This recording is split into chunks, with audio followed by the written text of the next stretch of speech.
Snow lashed the windows of a small diner in Duluth, and a single dad tried to keep his little girl calm.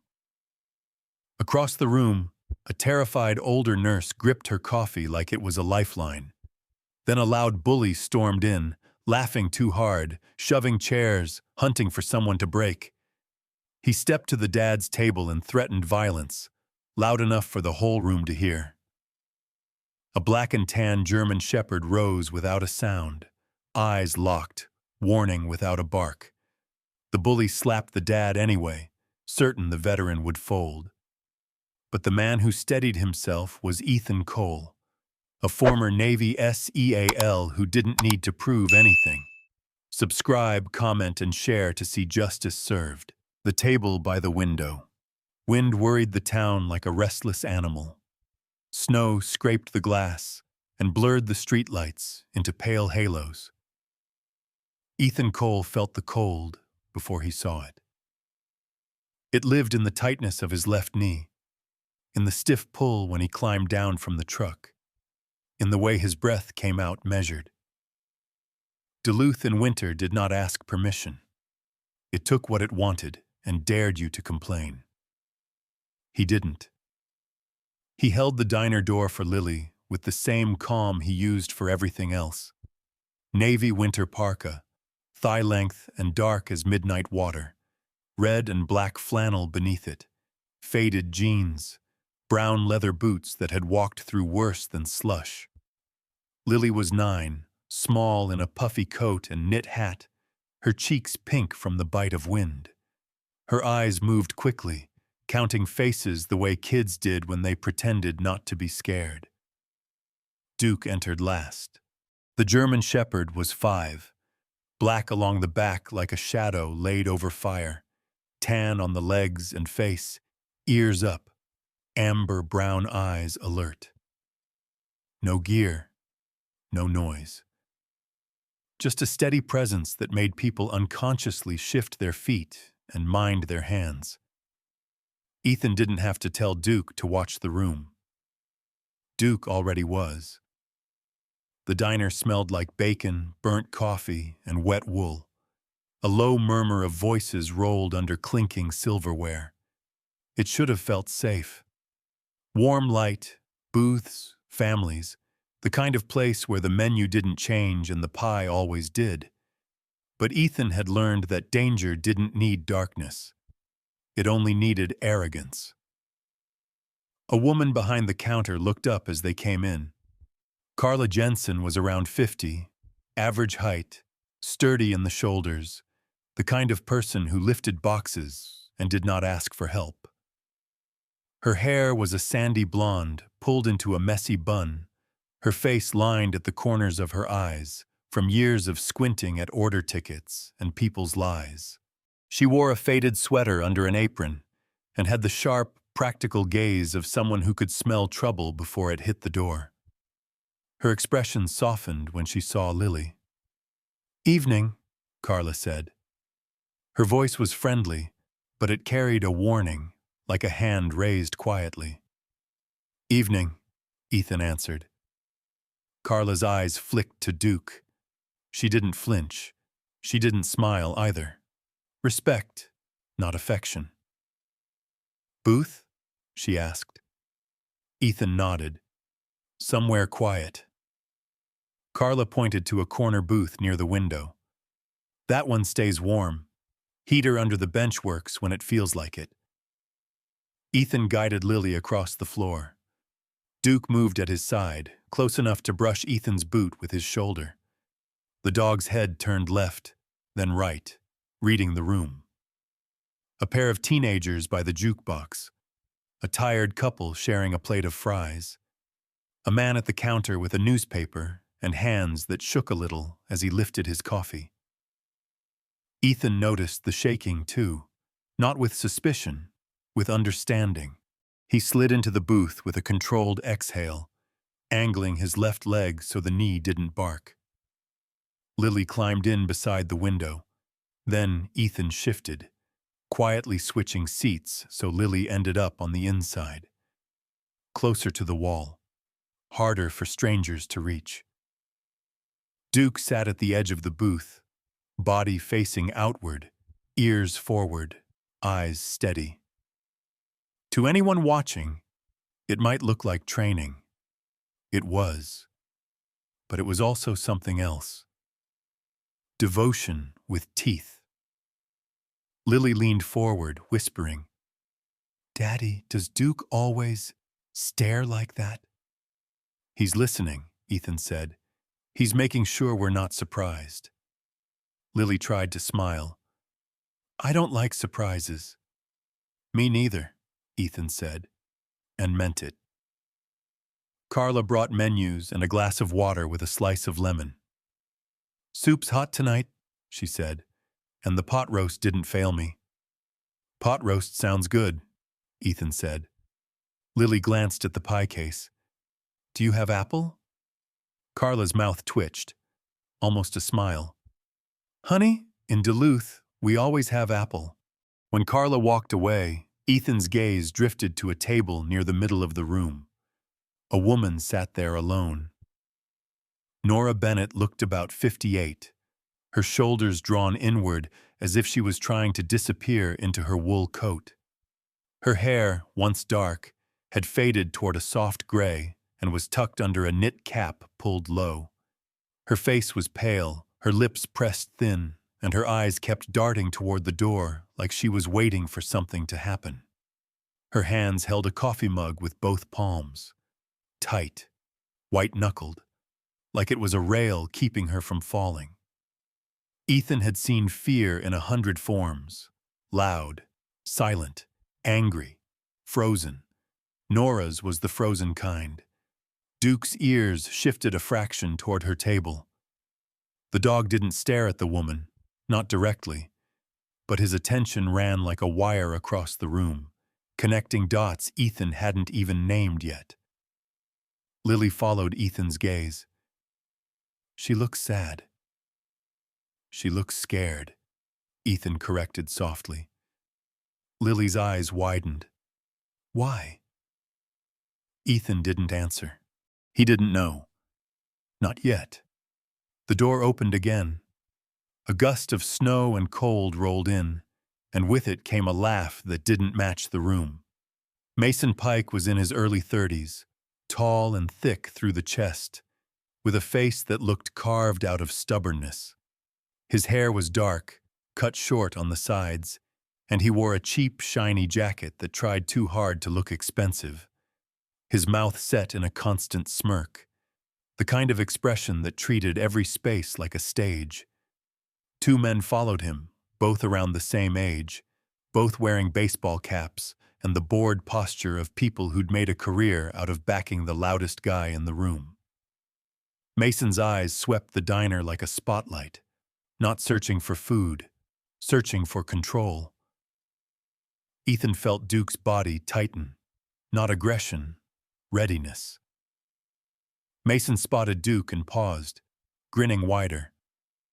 "Well, look at that," he said, loud enough to turn heads. "Somebody brought a wolf inside." Carla's voice cut in from behind the counter. "Mason, sit down. Eat. Don't start." Mason held his hands out in mock innocence. "I'm not starting anything. I'm just admiring the mutt." Duke didn't move. His amber-brown eyes held Mason's like a level stare. Mason's grin wavered for half a second, as if he didn't like what he saw in that calm. Then he laughed again, louder, and walked deeper into the diner, boots leaving wet prints. He slid into a booth with his two friends. His gaze kept drifting, to Duke, to Ethan, to Nora. When Nora noticed Mason, her whole body flinched. Her mug rattled faintly against the table. Ethan watched the small movement. Duke watched it too. Mason leaned back and said something to his friends. They laughed. It wasn't funny laughter. It was the sound of people enjoying the idea of someone else shrinking. A minute later, Mason stood and wandered, pretending he was just stretching his legs. He passed the jukebox, then drifted toward Nora's table like a shark taking a slow circle. Nora's eyes lowered, her shoulders hunched tighter. Mason reached out and plucked the knit cap right off her head. Nora gasped, hand flying up to cover her hair. "Stop," she whispered. Mason held the cap up like a trophy. "What's wrong, Nora? Bad hair day?" The diner's murmur dipped. People looked, then looked away. Fear had manners. It told them not to get involved. A chair scraped nearby. Hal Green rose from a booth with effort, like his joints argued with him. Hal was 63, broad in the gut, with a weathered face and white hair flattened under a beanie. His hands were large and scarred, the hands of a man who'd worked hard and gotten paid in pain. His eyes were kind, but there was steel in them, the kind that didn't ask permission to speak. "Mason," Hal said, voice firm. "Give it back." Mason turned, amused. "Or what, Hal? You'll lecture me to death?" Hal stepped closer. "Leave her alone." Mason's expression sharpened, irritation flashing through the smirk. He swung his leg and kicked the empty chair beside Hal's table. The chair jumped and slammed into the booth. A cup toppled and coffee spilled in a dark splash. Lily flinched. Ethan's hand lifted slightly, palm down, a quiet signal to breathe. Lily's chest rose and fell, uneven. Duke shifted his weight, still silent, still watching. Ethan stood, not fast, not dramatic, just a man rising to his full height, shoulders square, moving with the careful stiffness of a left knee that had seen too much. He slid one step to the side so his body blocked Lily from the aisle. Carla's voice snapped. "Mason!" Mason ignored her. He turned, and his eyes landed on Ethan like a dare. For a heartbeat, the diner held its breath. Ethan didn't glare. He didn't threaten. He simply moved Lily's glass of water farther from the edge and placed his hand on the table, steady as stone. Then, as if testing the room's courage, Mason Pike strolled toward Ethan's booth, boots squeaking faintly on the floor. And it happened exactly as the night had been building toward. Duke lifted his head and stared straight ahead, and for the first time that night, Mason hesitated, as if he'd just touched something he never should have. Thin ice, loud voices. Mason Pike's boot settled back on the floor like he'd only been joking, like he hadn't just drawn a line in front of a child. He leaned close enough for Ethan Cole to smell stale beer and winter air. The man's grin stayed in place, but his eyes flicked once to Duke, then away, as if he didn't want to admit the dog mattered. "You got a problem, Navy coat?" Mason said, loud and lazy. "A performance. A dare. Or you just gonna sit there all tough with your little wolf?" Ethan didn't answer right away. He looked at Lily first. Her eyes were wide, shiny with fear she was trying not to show. She had one hand wrapped around her water glass like it was an anchor. The other hovered near Duke's fur, not touching, asking permission without words. Ethan placed his palm on the table again, steady. "Lily," he said quietly, "keep your eyes on me." Lily swallowed and nodded. Duke remained still. No growl, no bark. Only a lift in posture, a controlled tension that made the air feel heavier. Mason shifted his weight, and Ethan noticed the small thing that gave people away. Mason didn't step closer to Ethan. He stepped closer to Lily. That was the point. Ethan moved before it became a story Mason could twist. One step, angled, putting his body between Mason and the inside seat. He didn't shove, he didn't touch. He simply occupied space like it belonged to him.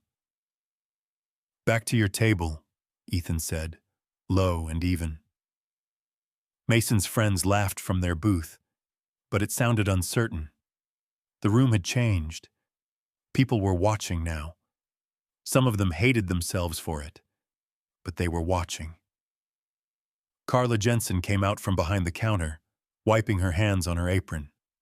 Her face held the practiced tightness of someone who'd smiled through too many scenes like this. "Mason," she said, clipped. "Sit down, or leave." Mason turned his head, still grinning.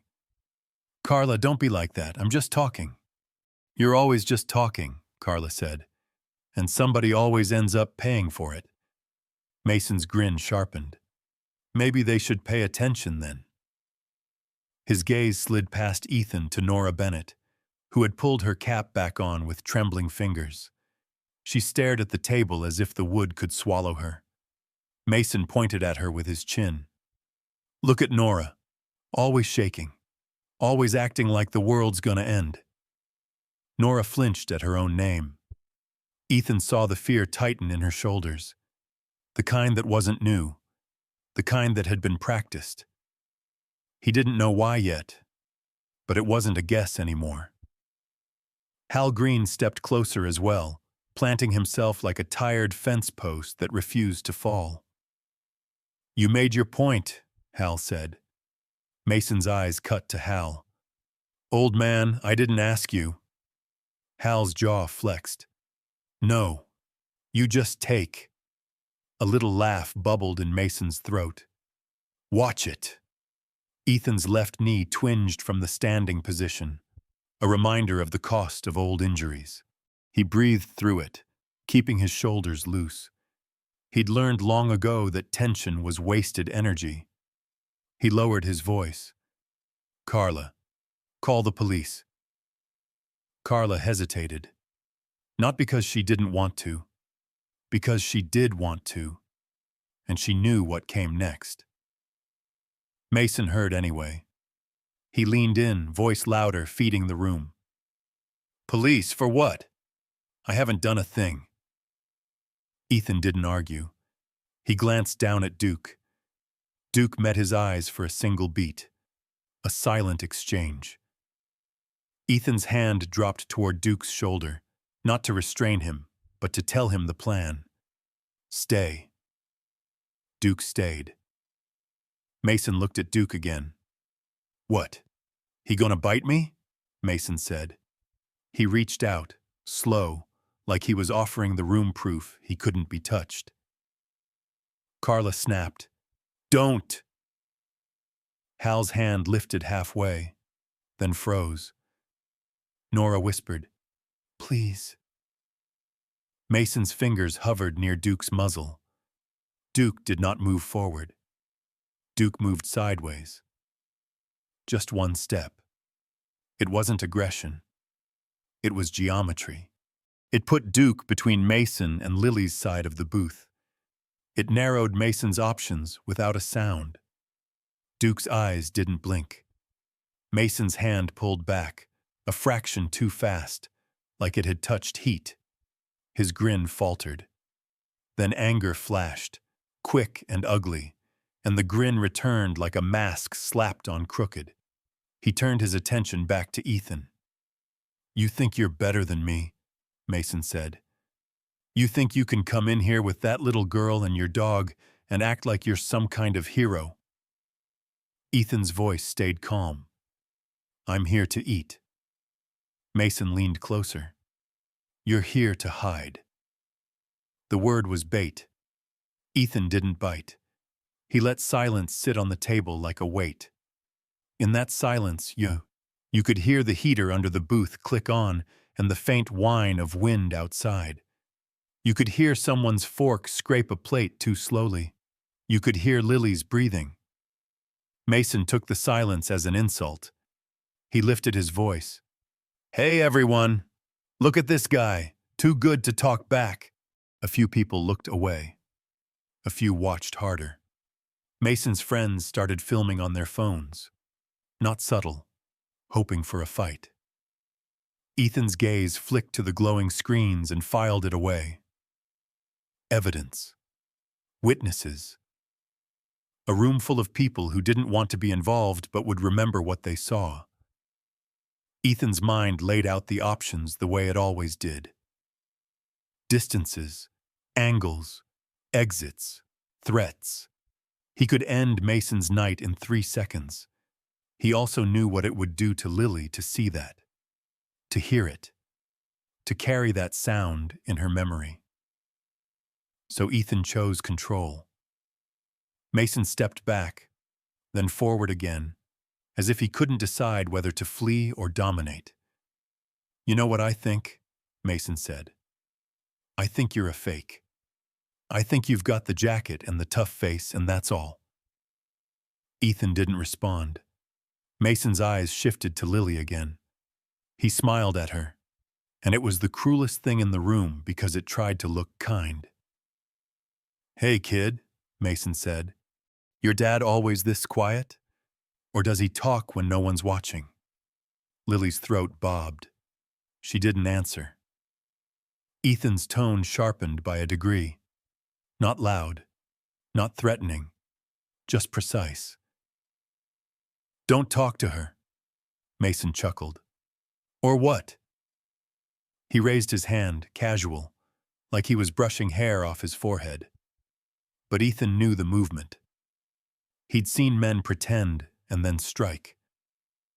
Ethan didn't flinch. He didn't step back. He didn't raise his fists. He watched Mason's shoulder, not his hand.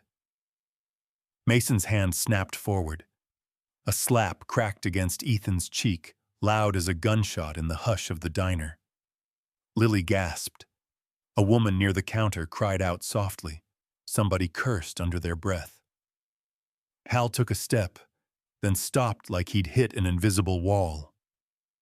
Ethan's head turned with the impact, then came back. His jaw tightened once, his cheek stung, his ears rang, but his eyes stayed steady. He felt Duke's body tense more than before, not anger, protection. Ethan lifted one hand, palm down toward Duke. "Stay." Duke stayed. Mason's breathing came fast, the way it did when people thought they'd won. He smiled, triumphant, and turned to the room. "See? Nothing happens." Ethan didn't touch his face. He didn't wipe the sting away. He looked at Lily. "Eyes on me," he repeated, softer now. Lily's eyes locked onto his like a lifeline. Ethan took a slow breath and let it out. Then he turned his gaze to Carla. "Call," he said quietly. "Now." Carla's hand was already shaking as she reached for the phone behind the counter. Mason leaned in again, voice dropping for the first time. "You're not going to do anything," he whispered. "Because you can't." Ethan's voice was barely audible. "I can. I'm choosing not to." That made Mason's eyes narrow. Ethan's left knee ached from standing too long, but he didn't shift. He didn't give Mason the satisfaction of seeing discomfort. Duke rose fully now, slow and deliberate, placing himself half a step forward. He still didn't bark. His amber eyes pinned Mason in place. Mason's gaze flicked to the dog, and for the first time, his confidence looked thin. Outside, headlights washed across the diner windows. Tires crunched on packed snow. A car door slammed. Someone was coming in. And Ethan Cole didn't look away from Mason Pike, not even for a second. The camera doesn't blink. The diner door swung open on a gust of snow and white light. Deputy Ryan Mills stepped inside, stamping his boots once, then letting the room settle around him. He looked about 27, lean and long-limbed, with a clean-shaven face that still carried a hint of boyish softness. His hair was sandy brown under a knit cap with a department patch, and his uniform jacket was zipped high. His eyes moved quickly, trying to read the scene before it read him. The first thing he saw was the silence. The second was Mason Pike, standing too close to a booth, smiling like he owned the air. The third was Ethan Cole, upright and still, one hand resting on the table, the other held low, palm down toward a German shepherd that stood without sound. Ryan's gaze flicked to the dog and paused, longer than it needed to. Not fear, calculation. Then he forced his attention onto Mason. "What's going on?" the deputy asked, voice firm but not loud. Mason laughed, spreading his hands as if welcoming an audience. "Deputy Mills, thank God. This guy's threatening me." Ethan didn't speak. He watched. Not the deputy's mouth, the deputy's shoulders, his hands, the way his weight shifted. Ethan measured the distance between the deputy and the door, between the deputy and Mason, between Mason and Lily. 3 steps from Mason to Lily if Mason lunged, 2 steps from Ethan to cut it off, 1 step from Duke to create a wall. Ethan's left knee throbbed, a reminder to pick efficiency over speed. Deputy Mills looked at Ethan. "Sir?" Ethan kept his voice even. "A man assaulted me, in front of my child. There's camera footage." Mason's smirk twitched. "Assaulted? Come on, he's exaggerating. I came over to talk and his dog almost jumped me." Duke didn't move. Deputy Mills glanced toward the counter, where Carla Jensen stood with a phone in her hand, knuckles pale from gripping it. Her expression was controlled, but her eyes were sharp. "Carla," the deputy said, like he knew her. Carla's chin lifted. "Mason hit him. We have it on camera. And Mason's been harassing Nora, too." At the mention of her name, Nora Bennett flinched at her table. The knit cap sat crooked on her head. Her coffee had gone untouched. Mason's face hardened. "Carla, don't start lying. You know I—" Deputy Mills lifted a hand, cutting Mason off. It was a small gesture, but it was the first real control the deputy had taken since arriving. "Everybody hold position," he said. Ethan noticed the phrase, hold position. Not a threat, a request for order. Ryan was trying to be a professional. He was also trying not to lose the room. Ethan respected that, but Mason didn't. Mason took a half step toward the deputy, voice quick. "Listen, Mills, this is nothing. I've got places to be. You can just tell him to calm down and—" Ethan watched Mason's hands. Mason kept them visible. Too visible. A performance. But the shoulders were tight. The jaw was clenched. The breathing was shallow. Cornered animals either flee or strike. Ethan kept his palm down toward Duke, a steady signal. "Stay." Duke stayed.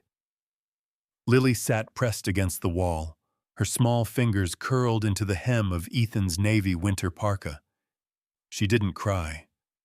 That made Ethan's chest hurt more. She was holding herself together the way she'd seen him do it. That was not a lesson Ethan wanted her to learn this young. Deputy Mills spoke again, slower, like he was laying rails. "Sir, I need your name." "Ethan Cole," Ethan said. The deputy's eyes flicked to Ethan's face. Ethan could see the moment of recognition try to form and fail. Not because Ryan didn't care, because he didn't have enough context yet. "And you?" Ryan asked Mason. Mason puffed his chest. "Mason Pike. You know me." Ryan didn't take the bait. He turned slightly, angling his body so he wasn't fully facing Mason or Ethan, keeping both in peripheral vision. A basic officer safety posture. "Good. Carla," Ryan said, "show me the footage." Carla nodded once and moved toward the back office, where the security monitor sat. Deputy Mills started to follow. Mason's face flashed with something sharp. He didn't want the footage. He turned his head and snapped at his friends. "Stop filming." One of them, a shorter guy with a cap pulled low, hesitated. The phone stayed up. The glow of the screen lit his fingers. The other man, taller, with a thin mustache and a puffy vest, laughed like it was all a show. Ethan noted them without naming them yet. 2 satellites. One nervous.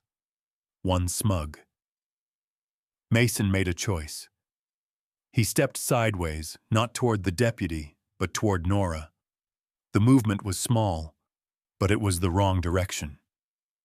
Ethan shifted at the same time. Not a lunge. A controlled reposition, placing his boot so the path between Mason and Nora narrowed. His knee complained. He ignored it. "Don't," Ethan said, quiet. Mason's eyes darted to Ethan. "Or what? You gonna tell your dog to—" Duke took one slow step. Nothing more. That step did what barking never could. It drew a border. Deputy Mills noticed. His hand drifted toward his belt, not drawing anything, but reminding the room that he could. "Sir," Ryan warned Mason, "back up."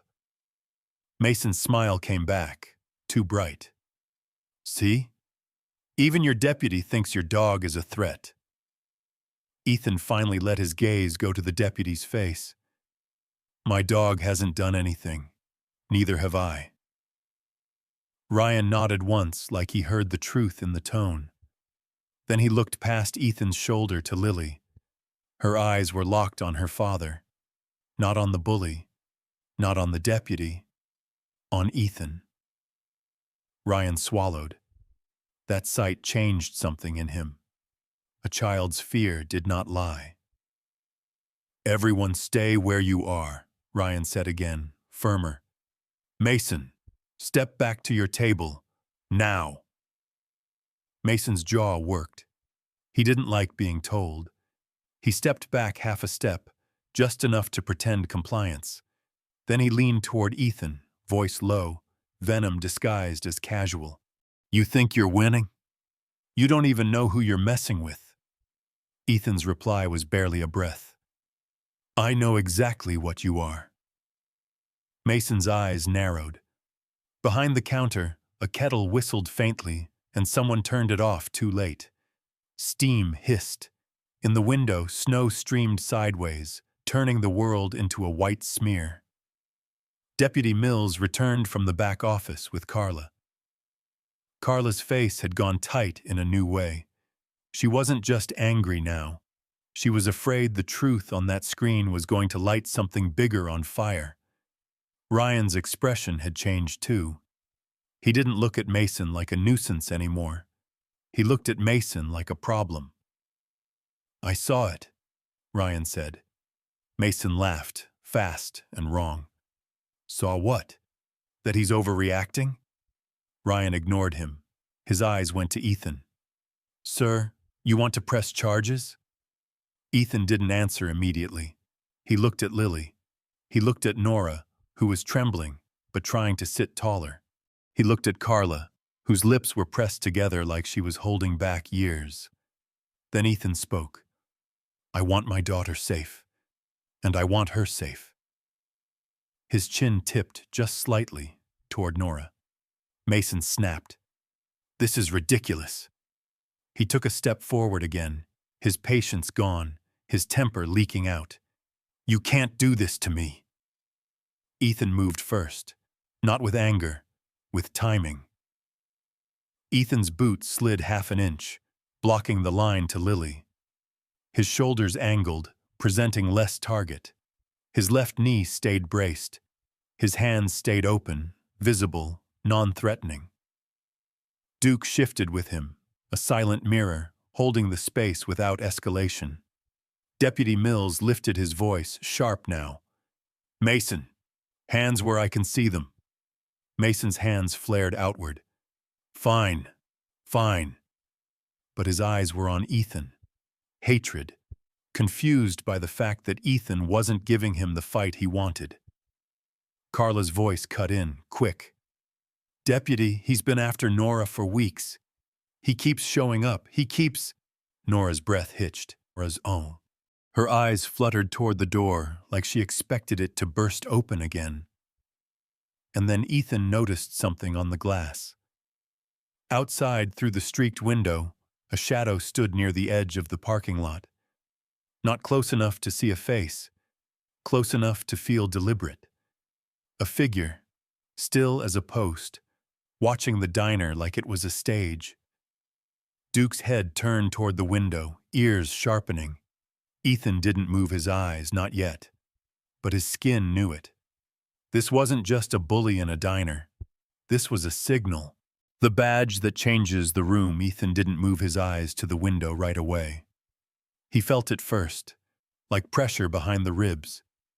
A presence outside that didn't belong to the weather or the parking lot. Duke's ears sharpened. The dog's head angled toward the glass, not stiff with panic, but precise as if he had spotted a single wrong note in a song. Deputy Ryan Mills followed the dog's line of sight and stiffened. His hand went fully to his belt now. "Who's out there?" Ryan asked, voice low. Mason Pike heard it and laughed too quickly. "Probably your girlfriend coming to save you," he said to Ethan, trying to pull the room back into his control. Ethan kept his voice calm. "Deputy, keep him where you can see him." Ryan nodded, but he didn't take his eyes off the window. Carla Jensen stepped closer to the counter's edge, phone still in her hand. Her face had gone pale under the diner's warm lights. She didn't look surprised. She looked tired. Nora Bennett's breathing turned shallow.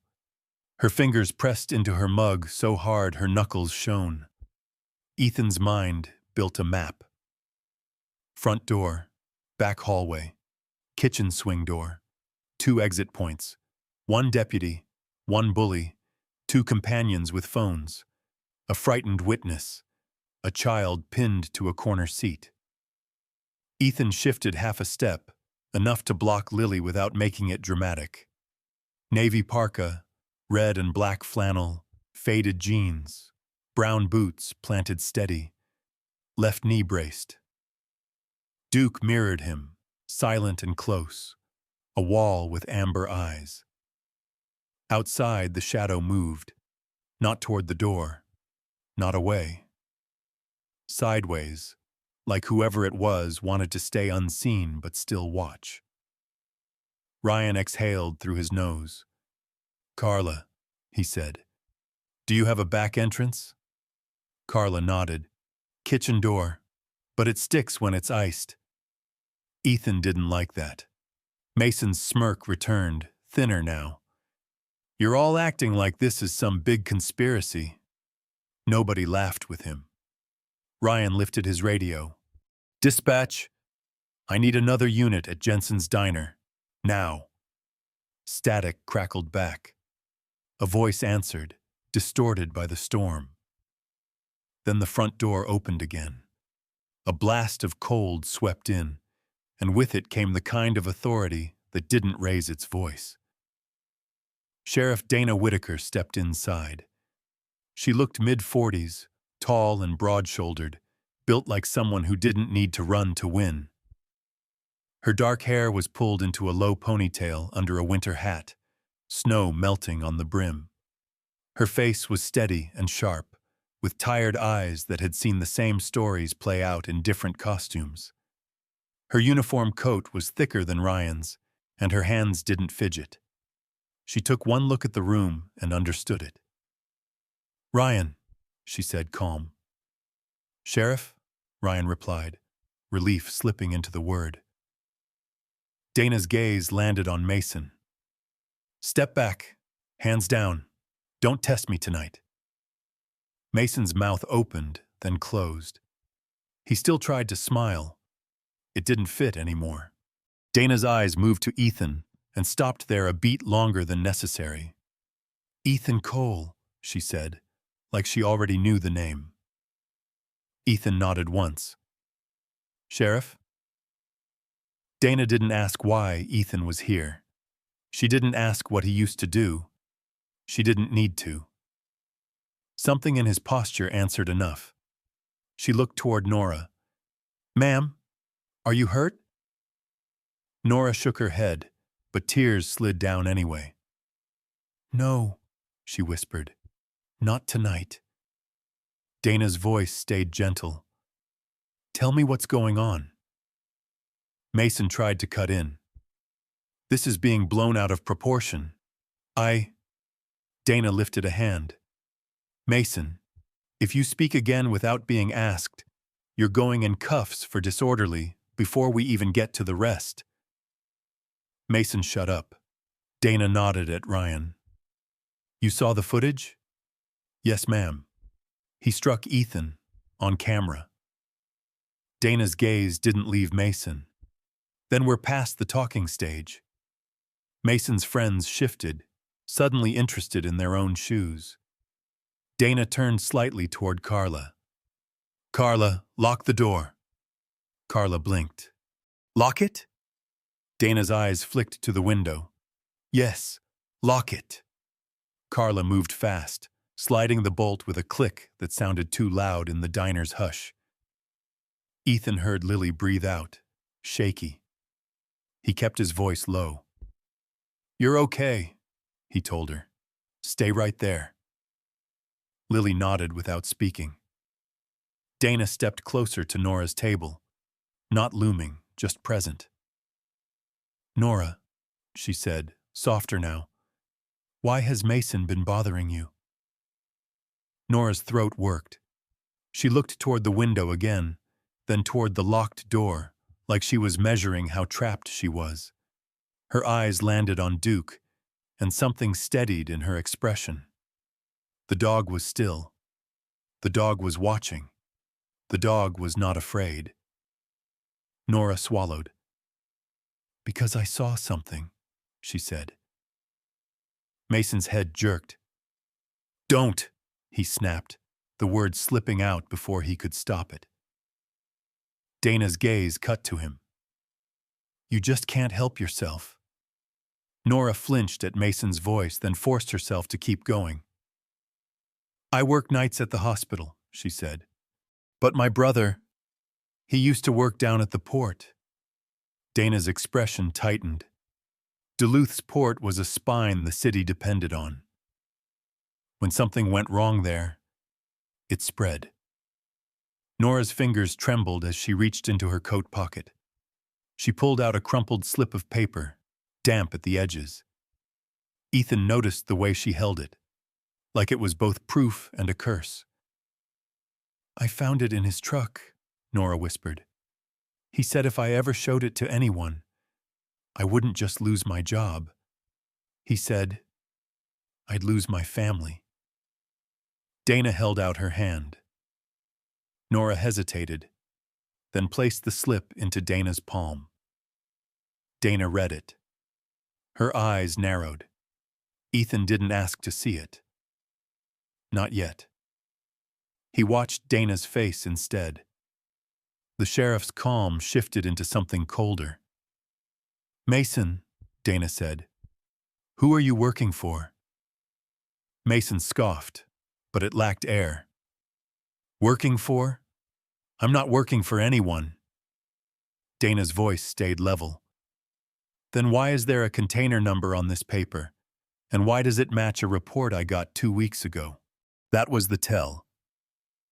Mason wasn't looking for an escape inside the diner. He was looking for a signal outside. Duke's head angled again. His body shifted, one quiet step, putting himself between Mason and the door. Mason's breathing quickened. This is insane, he muttered. You can't pin this on me. Dana took a step closer. Try me. Mason's shoulders tightened. Then, fast and stupid, he lunged. Not at Dana, at Nora. Ethan moved on timing, not rage. He stepped into the line, left knee braced, and caught Mason's wrist with one hand while the other guided Mason's elbow down and inward. Controlled, efficient, the kind of motion that didn't look flashy, only final. Mason gasped as his balance disappeared. His face hit the edge of the booth with a dull thump, not hard enough to break anything, hard enough to end the attempt. "Don't," Ethan said, voice low. Duke stood over the space, silent, eyes locked. No barking, just consequence. Ryan snapped cuffs onto Mason's wrists in a rush. "You're under arrest," he said, voice shaking with adrenaline and anger. Mason twisted, face red.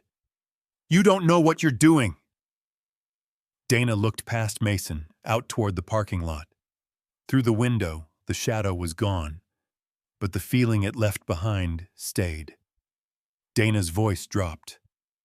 "That paper means someone's moving something through our port," she said, to Ryan, to Carla, to Ethan. "And if they're watching this diner in a storm, they're not doing it to be friendly." Ethan felt Lily's small hand clutch his sleeve. Dana met Ethan's eyes. "Ethan," she said quietly, "you and your dog just became part of this, whether you wanted to or not." Outside, in the white blur of snow, a distant engine started and then cut off, like someone reconsidered leaving too soon. Warm light, clean lines, snow kept falling, but the diner no longer felt like it belonged to the storm. Mason Pike sat cuffed in the aisle, breathing hard, his face pressed into a shape that didn't know what to do without an audience. Deputy Ryan Mills stood over him, with a steadier stance now, feet set, shoulders squared, learning in real time what authority actually meant. Sheriff Dana Whitaker didn't waste words. She didn't celebrate. She simply worked. "Ryan," she said, "get him in the car. Carla, keep everyone inside until we clear the lot." Carla Jensen nodded once, brisk and obedient, as if she'd been waiting her whole life for someone to finally say, "This is how you end it." Her hands still shook, but they shook with adrenaline, not helplessness. Nora Bennett sat rigid in her booth, her coffee untouched, her eyes shining with tears she hadn't earned tonight. Ethan stood near Lily's side, navy winter parka still zipped, red and black flannel visible at the collar, jeans faded, boots planted. His cheek still stung from the slap, but he didn't touch it. It wasn't the important injury. The important thing was Lily's breath. It had slowed. Duke stood close, black and tan coat catching the diner's warm light, ears upright, amber eyes scanning. Still no bark. Still no noise. Only that silent vigilance that made even the loudest men feel smaller. Dana glanced toward the window again. The shadow outside was gone, but Ethan didn't believe in ghosts. "There's somebody out there," Ethan said quietly. Dana's eyes met his. "I know." Ryan hauled Mason upright. Mason tried to twist, to talk, to bargain. His voice was sharp with panic now. "You don't understand. This isn't... You don't know what they'll do to me." Dana didn't blink. "Then you should have thought about that before you threatened a nurse and slapped a man in front of his child." Mason looked past her, through the glass, to the parking lot, as if he could still find his invisible backup. He couldn't. The storm had swallowed it. Ethan watched the angle of Mason's head. Not random. Mason kept glancing toward the far end of the lot, where the street curved down toward the harbor. That was a direction, not a habit. Dana saw it too. "Ryan," she said, "you take him in. I'm calling in a port unit." Ryan hesitated. "A port unit? Sheriff, that's..." Dana cut him off with a look. It's what this is. Carla's lips parted. You think it's connected? To the port? Dana didn't answer Carla directly. Instead, she held up the damp slip of paper from Nora's pocket. Container number, Dana said, and a schedule code. Whoever wrote it didn't expect a nurse to be brave. Nora flinched at the word brave, like it didn't fit her. Ethan looked at her and kept his voice low. It fits, he said. Nora's eyes filled again. I only kept it because my brother, he was scared. He said if he talked, he'd disappear. Ethan felt something tighten in his chest, a memory of names on plaques and chairs left empty.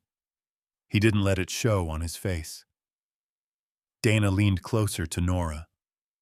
You did the right thing. Nora let out a shaky laugh that sounded like it hurt. It didn't feel right. It felt like waiting. Dana's expression softened. Sometimes waiting is the only way you survive long enough to do right. Outside, a car engine started again, faint but clear, and then moved. Tires hissed on packed snow. Duke's head snapped toward the sound. Ethan followed the dog's gaze and saw it through the diner's window, blurred by snow but unmistakable. A dark vehicle, no headlights, crawling along the far edge of the lot, like it didn't want to be seen. Dana's posture changed. Ryan looked toward it too, his hand tightening on Mason's arm. Mason's face went gray. That's them, he whispered. Ethan's mind clicked into the old mode. Not panic, procedure. He scanned. Distances. Cover. Lines of sight. The diner's big front windows were a weakness. The back hallway was an exit, but also a choke point. One deputy, one sheriff, one frightened room full of civilians. Ethan lowered his voice to Lily. Stay behind me. Don't move unless I tell you. Lily's small fingers clutched his coat sleeve. Okay, she whispered, and the fact that she believed him made Ethan feel both proud and sick. Duke shifted one step, placing his body between Lily and the window. Dana's hand went to her radio. All units, possible vehicle in lot, no lights, moving slow. Approach with caution. The vehicle stopped. For a moment, nothing happened. Then a door opened. A figure stepped out, hunched against the snow, face hidden by a hood. The person didn't run, didn't wave, just stood there, as if measuring the diner the way a hunter measures wind. Ethan felt every pair of eyes in the diner turn to him without meaning to. The room sensed what he was, not because of any tattoo, but because of the calm that arrived when he stood. Ethan raised his hand, palm down. Not at Duke, at the room. Stay calm. Dana's gaze cut to Ethan. What do you see? Ethan didn't look away from the window. They're watching reactions. They want someone to come out alone. Dana nodded once. So we don't. Carla whispered. What if they shoot? Dana's voice stayed even. They won't. Not like this. Not with witnesses and cameras. Ethan caught that. Witnesses and cameras. The camera doesn't blink. The figure outside took a step forward. Duke's ears lifted higher. His body tensed, but he didn't growl. He didn't offer the stranger an excuse. Ethan leaned slightly toward Dana, keeping his voice low enough that only she could hear. If they're connected to the port, they're here for the paper, Ethan said. Or for Nora. Nora made a small sound, like air escaping a tire. Dana's hand tightened around the slip of paper. Then we make sure they get neither. The figure outside lifted an arm, not pointing, holding a phone. The screen glowed. A message flashed bright against the storm, large enough to see through the glass. "Come out! Now!" Carla's breath caught. Nora's whole body shook. Ethan felt Lily press into his side. Ethan didn't move. He let the silence answer first. Then he made the smart decision, the one that didn't feed the trap. He looked at Ryan.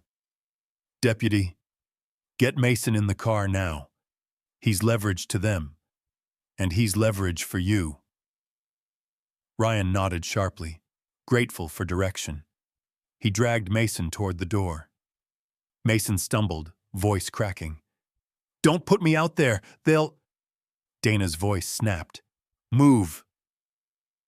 Ethan moved with them, not rushing, just positioning.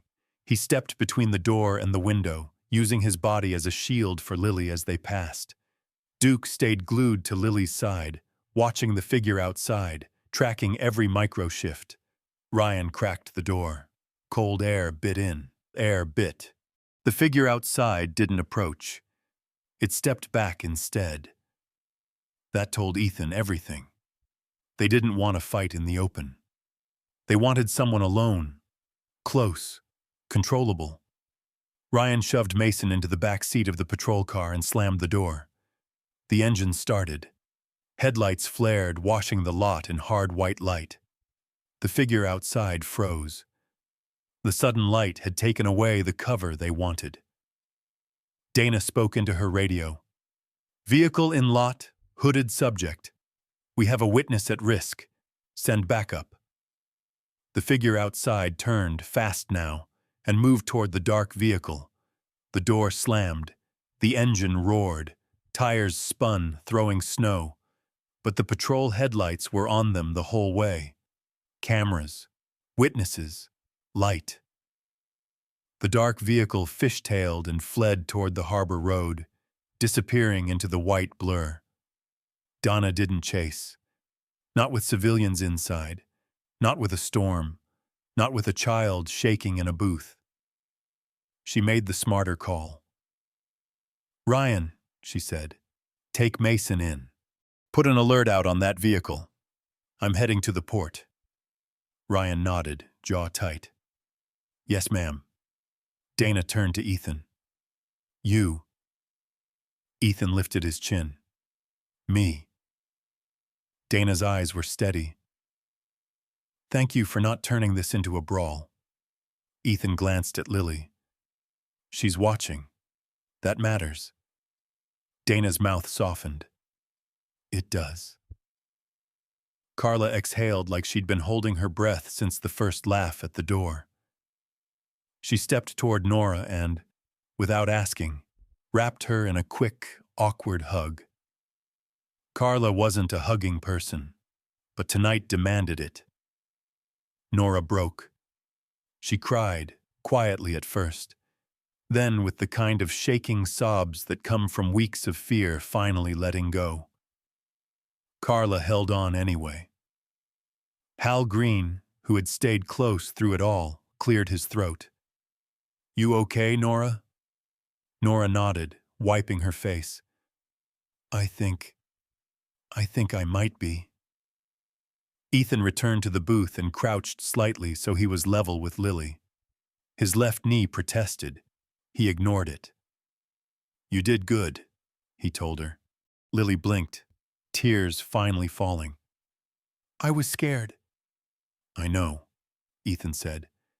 "Being scared isn't failing.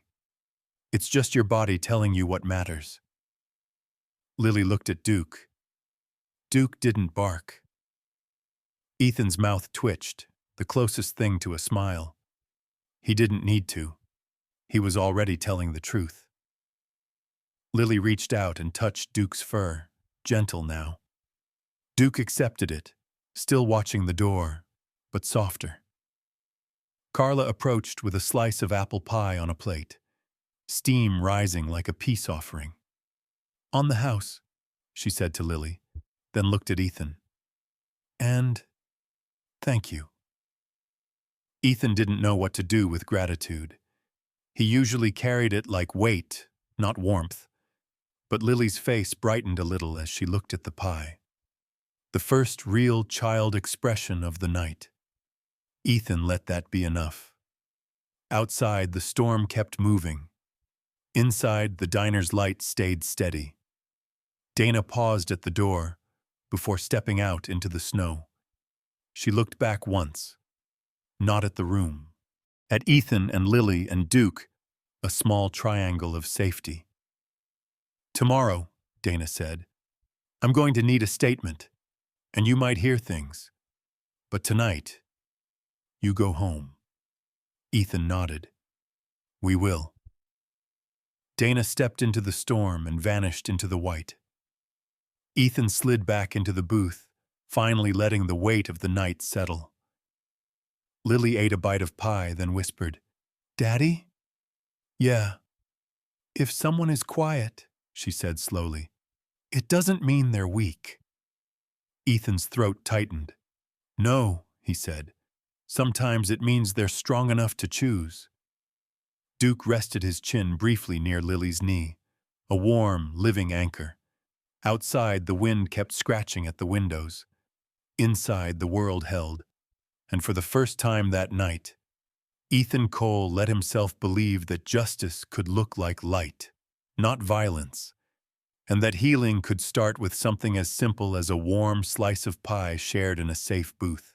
Some nights feel like they were built to break the quiet ones. A winter storm, a small diner, a frightened woman with nowhere to turn, and a child watching every second like it mattered more than air. Yet in the middle of that cold, something steady showed up. Maybe it was training, maybe it was courage, but some folks would call it mercy, because when violence tried to enter the room, it didn't win. Calm did. Wisdom did. And a loyal German shepherd named Duke stood like a silent promise, as if heaven had lent him eyes that never looked away. People talk about miracles like they have to be loud. Sometimes a miracle is simply the right person arriving at the right moment. Sometimes it's a sheriff who believes the truth. Sometimes it's a veteran who refuses to become what he's fighting. And sometimes it's a dog whose loyalty feels like an angel with paws. Share if you believe in angels with paws. Comment Amen to bless our veterans. Subscribe for the next story.